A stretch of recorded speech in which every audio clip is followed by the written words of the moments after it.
শোনো না, তোমার জন্য একটা নতুন ড্রেস এনেছিলাম। কি সুন্দর, কিন্তু কেন এখন টাকা নষ্ট করতে গেলে বলো তো? আমার টাকাটাও তো পুরো শোধ করোনি, প্রত্যেক মাসে চাঁদা দিতে হয়। শোনো না, বলছি একটা হেল্প দরকার, তোমার সাথে একটু একজনকে রাখতে পারবে? কাকে?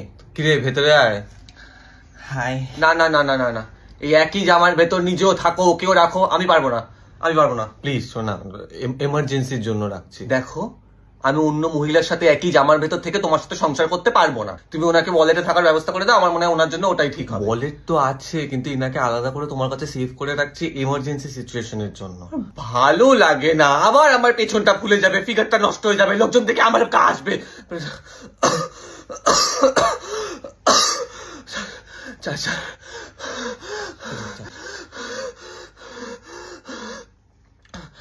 শোনো না প্লিজ, তোমার পেছন ছাড়া তো আর সেফ জায়গাও নেই।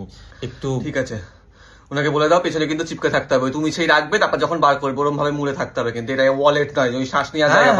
ও সব জানে, সব জানে, আমি সব আগে থেকে বুঝিয়ে দিয়েছি সব। হ্যাঁ হ্যাঁ হ্যাঁ, আমি থাকতে পেরে যাবো, অসুবিধা নেই।